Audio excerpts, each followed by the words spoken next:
آج اہل تشیع میں سے بعض حضرات کہتے ہیں کہ یہ عبداللہ ابن سبا یہ تو افسانوی شخصیت، اس کی حقیقت کوئی تھی ہی نہیں، حالانکہ ان کی اپنی کتاب میں رجال کشی کے اندر اس کا ذکر موجود ہے، اور یہ بھی موجود ہے کہ حضرت علی رضی اللہ تعالیٰ عنہ نے اپنے عہد خلافت میں اسے زندہ جلوایا ہے۔ اس کی وجہ کیا تھی؟ یہ آیا مدینے کے اندر اسلام کا لبادہ اوڑھ کر اس نے چند عقیدوں کی اشاعت شروع کی۔ سب سے پہلے حضرت علی تو خدا ہیں، گاڈ انکارنیٹ، اوتار کا تصور، جیسے ہندوؤں میں ہے رام چندر جی خدا کا اوتار، اور عیسائیت میں بھی پہلے گاڈ انکارنیٹ کا تصور تھا کہ حضرت مسیح خدا کا اوتار ہے، انکارنیشن آف گاڈ۔ تو اس نے کہا کہ حضرت علی تو خدا کا اوتار ہے، خدا ہے۔ نمبر 2، اس نے کہا کہ ہر نبی کا ایک وصی ہوتا ہے جس کے حق میں وہ وصیت کرتا ہے، تو حضور صلی اللہ علیہ وسلم کے وصی حضرت علی ہے، لہذا خلیفہ تو اول روز سے حضرت علی ہے، حضرت ابو بکر، حضرت عمر، حضرت عثمان، یہ تو غاصب ہے، اور حضرت عثمان کی خلافت تھی اس وقت خاص طور پر۔ پھر اس نے جو قبائلی عصبیت تھی اسے بھڑکایا۔ پرانی جو عصبیت چل رہی تھی قریش کے اندر، وہ دو گھرانے ایک دوسرے کے مد مقابل تھے۔ دیکھیے، ایک ہوتا ہے قبیلہ، ایک ہوتا ہے گھرانہ۔ ہمارے پنجاب میں ایک قبیلہ ہے وٹو قبیلہ، اس کے گھرانے بہت سے، مانے کے، لالے کے، سجے کے، شامت کے، یعنی کوئی لالا تھا ان میں سے بڑا، ان کے بیٹے ہو گئے لالے کے، ان کی اولاد، خاندان یہ کہلاتے ہیں۔ قبیلہ ہے یہ وٹو قبیلہ۔ تو قبیلہ تھا قریش، اس میں گھرانے بہت تھے، بنو ہاشم، بنو امیہ، بنو تیم، بنو عدی، یہ بہت سے گھرانے تھے۔ تو چوٹی کے دو گھرانے جو تھے وہ بنو ہاشم اور بنو امیہ، ان کے درمیان چپقلش تھی، مقابلہ، مسابقت، اور یہ مسابقت فی الخیر بھی ہوتی تھی۔ اگر انہوں نے غریبوں کو کھانے کھلائے ہیں تو ہم ان سے بڑھ کر کھلائیں گے، اگر وہ حاجیوں کی خدمت کرتے ہیں تو ہم ان سے بڑھ کر کریں گے۔ تو ان کے اندر یہ مسابقت الخیر کی تھی، لیکن چپقلش تھی کہ کوئی ہم سے آگے نہ نکل جائے، وہ سمجھتا تھا وہ آگے نہ نکل جائے۔ اس شخص نے اس پرانی عصبیت کو تازہ کیا کہ حضور تو بنو ہاشم میں سے تھے، لہذا خلافت حق ہے بنو ہاشم، یہ غاصب ہے۔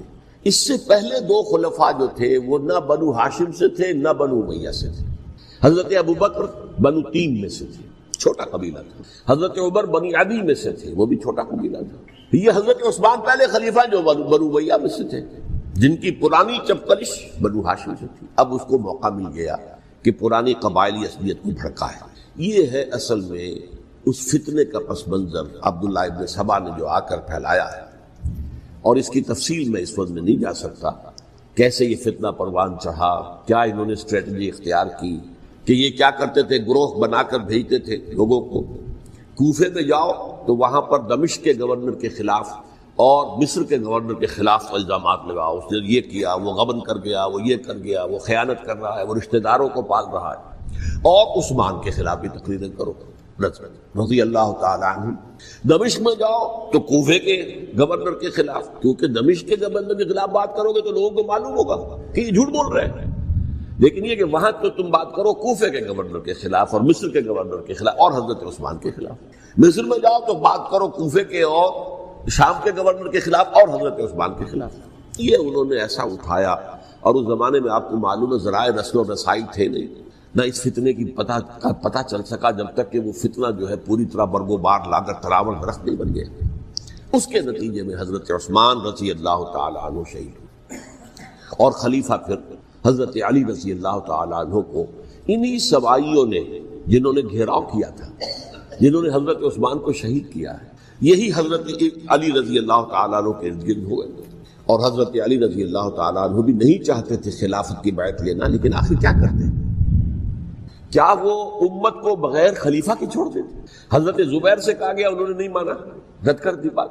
حضرت طلحہ سے کہا گیا، انہوں نے نہیں مانا، حضرت علی سے کہا گیا، اب عشرہ مبشرہ میں سے یہی تو تھے نا، لہذا انہوں نے تسلیم کر لیا، خلافت ہو گئی۔ لیکن اس کے بعد جو خانہ جنگی ہوئی ہے، اس خانہ جنگی کے نتیجے میں نوٹ کر لیجئے کہ 1,00,000 کے قریب مسلمان ایک دوسرے کی تلواروں اور نیزوں اور برچھیوں اور تیروں سے ختم ہوئے، ہلاک۔ یہ ہماری تاریخ کا تاریخ ترین باب ہے۔ 5 سال، 4.5 سال حضرت علی کی خلافت کے، اور 6 مہینے حضرت حسن کے خلاف رضی اللہ تعالیٰ عنہ۔ اس سے کیا ہوا کہ ایک طرف تو اسلام کی جو توسیع ہو رہی تھی، تھمتا نہ تھا کسی سے سیل رواں ہمارا، وہ سیلاب رک گیا، انٹرنل سیبوٹاج ہو گئی نا، اب تو اندر ہی آپس ہی میں اگر دست و گریبان ہو گئے تو باہر اب کیا توسیع کرتے ہیں۔ وہ توسیع کا عمل رک گیا۔ اور یوں سمجھیے کہ جیسے ٹرک اگر کبھی چل رہا ہو، بھرا ہوا ہو لوڈنگ، اور وہ چڑھائی چڑھ رہا ہو، تو اگر کہیں موشن ٹوٹ جائے، ٹرک کو رکنا پڑے، تو ڈرائیور کے جان پر بن جاتی، اس لیے کہ اس کو دوبارہ سٹارٹ کرنا، اور جبکہ وہ چڑھائی پر ہے، انکلائن پر ہے، آسان کام نہیں ہوتا، خطرہ ہوتا ہے وہ پیچھے جو ہے وہ نہ جائے۔ اور پہاڑی علاقوں میں آپ کو معلوم ہے ذرا پیچھے چلے جانے کا مطلب جو ہے بہت خطرناک جو ہے نتیجہ نکل سکتا ہے۔ بہرحال حضرت علی رضی اللہ تعالیٰ عنہ نے اپنے خلافت میں ایک کام یہ کیا، اب اس کی کیا مصلحتیں تھیں یہ تو انہی کے علم میں ہوگا، ہم قیاس کر سکتے ہیں، اور میں اس طرف میں نہیں جانا چاہتا۔ ابھی تک خلافت کا مرکز تھا مدینہ منورہ، حضرت ابوبکر، حضرت عمر، حضرت عثمان، وہیں جہاں حضور صلی اللہ علیہ وسلم رہے تھے اور جہاں پر کہ حضور مدفون تھے۔ لیکن حضرت علی نے اپنا مرکز جو ہے وہ کوفہ بنا لیا۔ اچھا، اس کی ایک ظاہری وجہ یہ سمجھ میں آتی ہے کہ اسلام کا جو پھیلاؤ ہو گیا تھا، وہ سلطنت اتنی وسیع ہو گئی تھی کہ مدینہ منورہ بہت جنوب میں اور بڑے صحرا کو عبور کر کے جانا ہوتا تھا۔ کوفہ جبکہ ایسی مقام پر تھا کہ جہاں سے مشرقی راستہ جا رہا ہے ایران کو، عراق کے اندر تو ہے وہ شہر کوفہ، اور پھر ایران اور خراسان اور ہندوستان کو راستہ جا رہا ہے، وہیں سے شمال کی طرف جا رہا ہے، شام کی طرف اور ترکی کی طرف، اور وہاں سے پھر یہ کہ مغربی افریقہ کو بھی کنٹرول کرنا، جو شمالی افریقہ کو بھی آسان تھا۔ بہرحال حضرت علی نے کوفہ کو اپنا مرکز بنایا، اور نتیجہ یہ ہوا کہ سبائیوں کا بھی مرکز وہی بن گیا، چونکہ انہوں نے اپنے آپ کو گردا گرد رکھا حضرت علی کے رضی اللہ تعالیٰ۔ اب ظاہر بات ہے کسی پرٹیکولر پرسن کے خلاف تو کوئی مقدمہ موجود تھا نہیں، بلکہ جب جنگ جمل ہو رہی تھی، ابھی جنگ نہیں ہوئی تھی، حضرت عائشہ، حضرت طلحہ، حضرت زبیر وہ لے کر آئے تھے لشکر اس مطالبے کے لیے کہ حضرت عثمان کے قاتلوں کو سزا دی جائے، قصاص لیا جائے۔ حضرت علی رضی اللہ تعالیٰ عنہ سے گفت و شنید ہو رہی تھی، حضرت علی جو ہے اس پر آمادہ ہو گئے کہ ٹھیک ہے، میں جو بھی قاتلین عثمان ہیں ان کو گرفتار کر کے سزا دوں گا۔ عین اسی وقت کوفے کی مسجد کے اندر جو ہے 10,000 کا مجمع کھڑا ہو گیا، ہم سب قاتل عثمان ہیں، لو ہم سے بدلہ کہاں سے لوگے۔ اور انہوں نے کیا کیا، جاتے ہی جنگ چھیڑ دی، جب چھڑ جائے تو یا مرو یا مارو، اس کے علاوہ تو کوئی چارہ کار ہوتا ہی نہیں۔ ایک رات میں 10,000 مسلمان شہید ہوئے، جن میں 2 عشرہ مبشرہ میں سے حضرت زبیر اور حضرت طلحہ رضی اللہ تعالیٰ۔ تو یہ صورت تھی، سبائیوں نے گھیراؤ کیا حضرت علی کا رضی اللہ تعالیٰ۔ حضرت معاویہ دعوے دار نہیں تھے خلافت کے، قطعاً نہیں، ان کا صرف ایک دعویٰ تھا، اور وہ یہ تھا کہ عثمان کے قاتلوں کو گرفتار کرو، یا خود سزا دو یا ہمارے حوالے کرو، ہم اس سے قصاص لیں گے۔ اس لیے کہ قبیلہ بنو امیہ کا تھا، اور حضرت ابی معاویہ بنو امیہ میں سے، تو ایک خاندانی طور پر جو ہے ہم قصاص لیں گے ان سے جنہوں نے قتل کیا ہے حضرت عثمان کا۔ لیکن یہاں ظاہر بات ہے کہ حضرت علی رضی اللہ تعالیٰ عنہ کی طرف سے مطالبہ یہ ہوتا تھا تم پہلے میری بیعت کرو، میرے ہاتھ مضبوط کرو تاکہ میں ان کے خلاف کوئی اقدام کر سکوں۔ لیکن انہیں یہ اندازہ تھا کہ اگر میں نے بیعت کی تو ظاہر بات ہے کہ حضرت علی تک پہنچنے سے پہلے مجھے گردن اڑا دیں گے یہ لوگ، اس لیے کہ سبائی جو ہے وہ آپ کو گھیرے ہوئے۔ بہرحال ایک عجیب الجھاؤ، ایک ڈائلیما تھا جس کی وجہ سے یہ جنگ چلتی رہی، اور حضرت علی رضی اللہ تعالیٰ عنہ کو انہی کے شیعان علی ہی کے اندر سے وہ جماعت علیحدہ ہوئی تھی جس کو ہم خوارج کے نام سے جانتے ہیں، اور ایک خارجی ملجم ابن ملجم ہی نے حضرت علی کو شہید کیا رضی اللہ تعالیٰ عنہ۔ پھر حضرت حسن رضی اللہ تعالیٰ عنہ، اب دیکھیے کس قدر صحیح بات تھی جو حضرت علی رضی اللہ تعالیٰ عنہ نے فرمائی جب ان سے کہا گیا کہ کیا ہم آپ کے بیٹے حسن کے ہاتھ پر بیعت کر لیں رضی اللہ تعالیٰ عنہ۔ فرمایا نہ میں تمہیں اس کا حکم دیتا ہوں نہ میں اس سے روکتا ہوں، یہ تمہارا معاملہ ہے، امرہم شورا بینہم، تم اپنے باہمی مشورے سے جو فیصلہ کرو گے ٹھیک ہے، میں نہ حکم دیتا ہوں نہ روکتا ہوں۔ اس کا کیا مطلب ہے؟ باپ کے بعد بیٹے کی خلافت ہرگز حرام نہیں ہے، ورنہ کہتے کیسے ہو سکتا ہے میرا بیٹا؟ نہیں، یہ نہیں کہا۔ حضرت عمر سے بھی کہا گیا تھا کہ اپنے بیٹے کو نامزد کر دیں، عبداللہ ابن عمر کو، تو انہوں نے جواب میں کیا کہا؟ اسے تو طلاق دینی بھی نہیں آتی۔ انہوں نے اپنی کسی زوجہ کو طلاق دی تھی اور اس میں جو صحیح ترین طریقہ ہے وہ اختیار نہیں کیا تھا، انہیں طلاق دینے تک نہیں آتی تو میں اسے خلیفہ بنا دوں۔ یہ نہیں کہا تھا کہ باپ کے بعد بیٹا خلیفہ نہیں ہو سکتا، یہ تو نہیں تھا، کہیں حرام نہیں ہے، نہ کتاب و سنت میں، نہ کوئی حدیث ہے، نہ کہیں قرآن مجید میں۔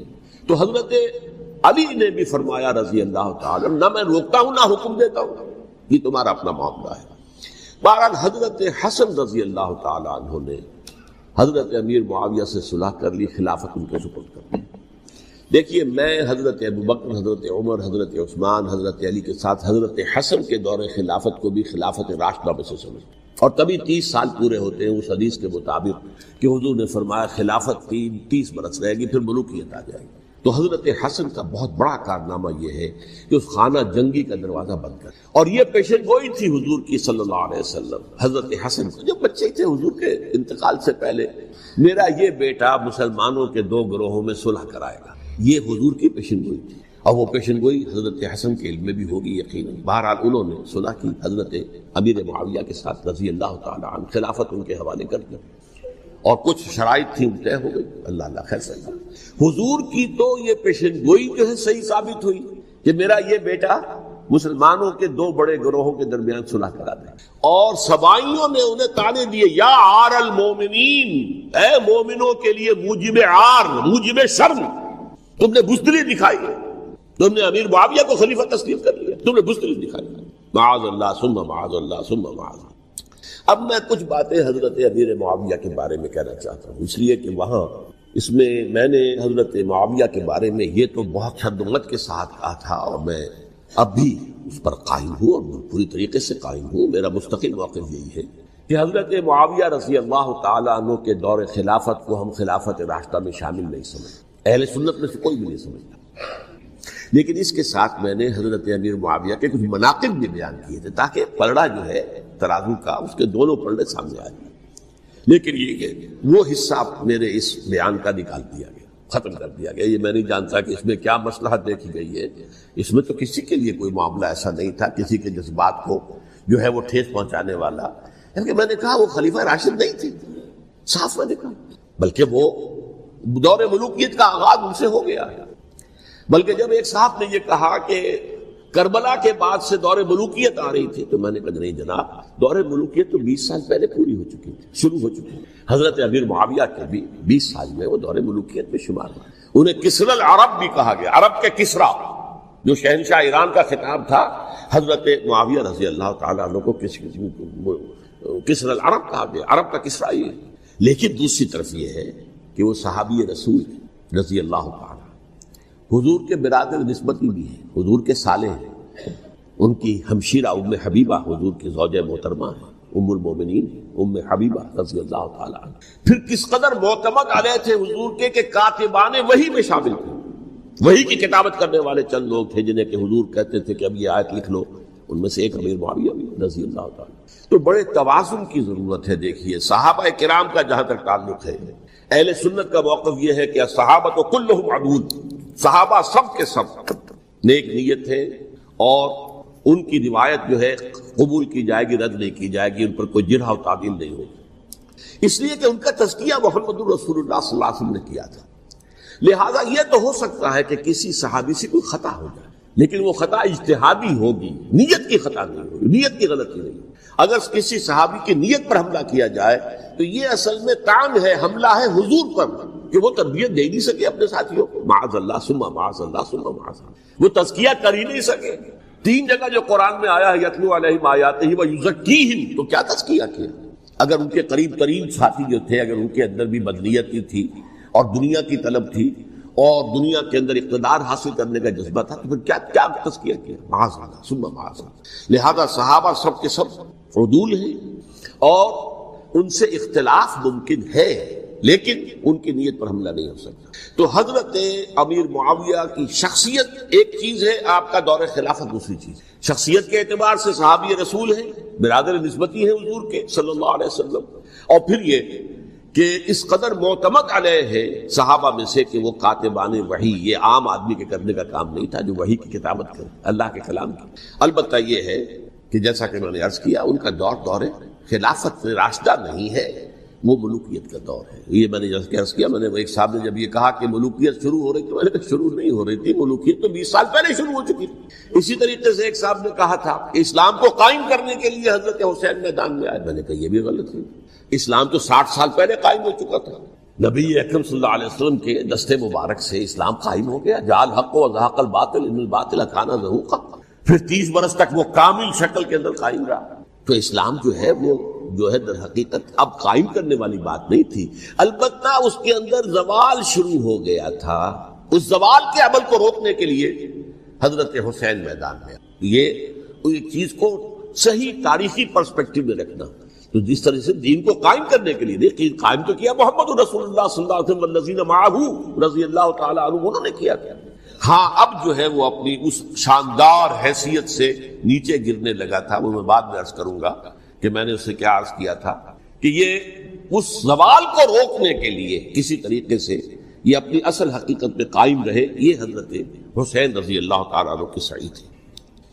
اچھا، حضرت امیر معاویہ کے جو 20 سال ہیں وہ پورے امن، سکون، اطمینان، کوئی جھگڑا، کوئی فساد، کوئی اختلاف، کوئی باہمی خانہ جنگی، کچھ 20 سال۔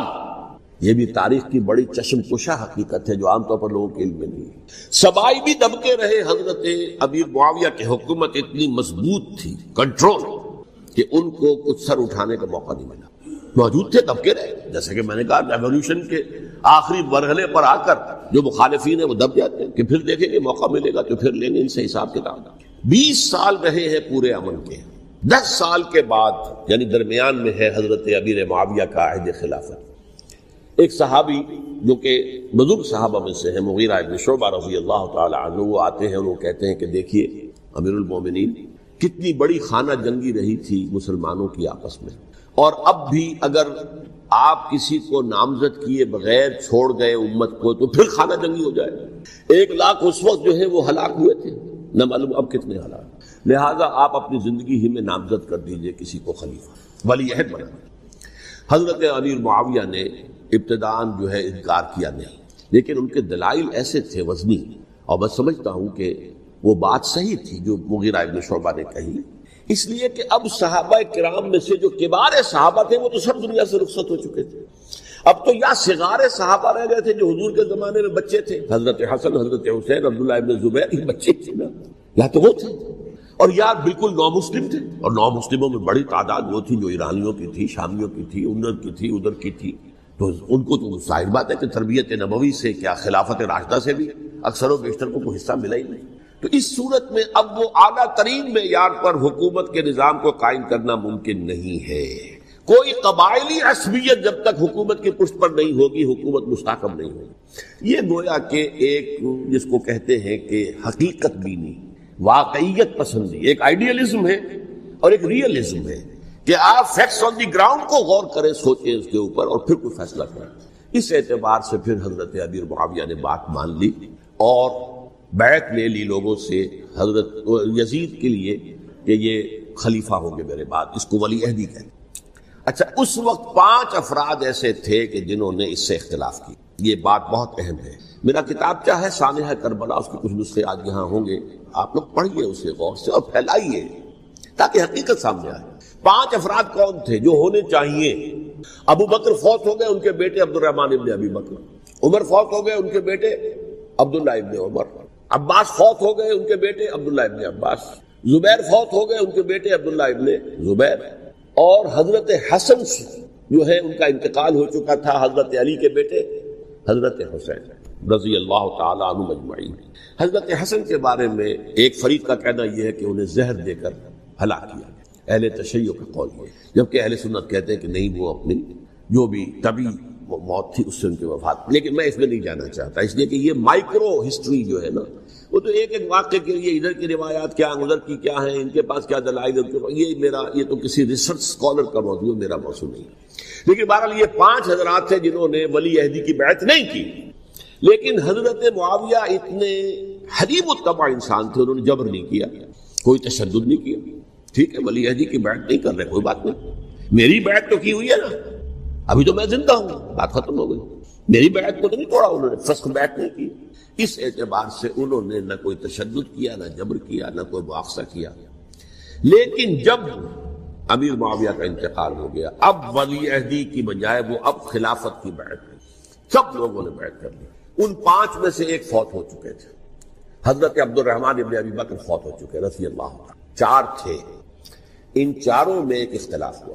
2 کی رائے یہ تھی، عبداللہ ابن عمر، عبداللہ ابن عباس، کہ اگرچہ یہ کام غلط ہوا ہے، اسلام کی روح کے منافی ہوا ہے، یہ بادشاہت کی بنیاد پڑ رہی ہے، لیکن یہ بات ایسی نہیں ہے کہ اس کی بنا پر ہم خانہ جنگی شروع کروا دیں، امت کے اندر خون خرابہ کروائیں، فساد کروائیں۔ لہذا انہوں نے بیعت کر لی۔ اب کوئی اگر یہ کہے معاذ اللہ کہ وہ بک گئے تھے یزید کے ہاتھ میں، معاذ اللہ ثم معاذ اللہ، وہی بات آپ اختلاف کر سکتے ہیں کہ انہیں نہیں کرنی چاہیے تھی، یہ کوئی رائے رکھے، مجھے اختلاف نہیں، لیکن ان کی نیت پر حملہ کریں گے تو حملہ محمد رسول اللہ پر ہوگا صلی اللہ علیہ وسلم۔ عبداللہ ابن عمر کون ہیں؟ کتنی حدیثیں ان سے جو ہے وہ منقول ہیں۔ عبداللہ ابن عباس کون ہیں؟ جنہیں حضور نے جو ہے جن کے لیے دعا کی تھی، اے اللہ فقہہ فی الدین وعلمہ التاویل، اے اللہ اس نوجوان کو دین کا فہم عطا کر اور قرآن کی تعویل اور تفسیر کا علم عطا کر، حبر الامہ کہلاتے ہیں۔ وہ کہیں پیسوں اور ٹکوں کے عوض بک جانے والے نہیں تھے، انہوں نے امت کی مصلحت دیکھی، نیت جو ہے اس پر حملہ نہ کیجیے، البتہ اختلاف کا حق آپ کو حاصل ہے۔ دو حضرات جو ہے ڈٹے رہے کہ نہیں، ہمیں کم وقت میں ریزسٹ کرنا ہے۔ عبداللہ ابن زبیر عمر کے اعتبار سے وہ بڑے ہیں، مسلمانوں میں سب سے پہلے ولادت مدینے میں جا کر جو ہوئی ہے وہ عبداللہ ابن زبیر کی ہوئی ہے۔ ہجرت کر کے جب مہاجرین وہاں پہنچے، کچھ عرصے تک کسی کے ہاں کوئی اولاد نہیں ہوئی، تو لوگوں نے تانے دینے شروع کر دیے کہ معلوم ہوتا ہے کہ یہاں آ کر یہ مکے کے رہنے والے جو ہے کمزور ہو گئے ہیں، ان کے ہاں اولاد ہی نہیں ہو رہی۔ تو جب عبداللہ ابن زبیر کی ولادت ہوئی ہے، یہ حضرت ابو بکر کے نواسے ہیں، حضور کی زوجہ محترمہ حضرت عائشہ کی بہن حضرت دیکھیے ابھی نام نکل گیا ہے جی، حضرت اسماء رضی اللہ تعالی عنہا عنہما، یہ ان کے صاحبزادے ہیں، حضرت زبیر کے بیٹے۔ ان کا فیصلہ ہوا کہ ہمیں رجسٹ کرنا ہے کم وقت میں، ایٹ اینی کاسٹ۔ حضرت حسین ابن علی رضی اللہ تعالی عنہما کا بھی فیصلہ ہوا کہ ہمیں رجسٹ کرنا ہے کم وقت میں۔ البتہ ان میں بھی ایک اختلاف ہو گیا، یعنی یہ دو تو جڑے رہے، ان دو میں اختلاف ہو گیا۔ عبداللہ ابن زبیر کا کہنا یہ تھا کہ ہمیں حجاز میں رہنا چاہیے، یہ سرزمین ہے جس میں نبوت کی برکات سب سے زیادہ ہے، یہاں ہم مضبوط قلعے کے اندر ہیں، ہمیں یہاں سے جو ہے رجسٹ کرنا چاہیے اور ختم کرنا چاہیے اس نظام کے اندر جو خرابی آ گئی ہے۔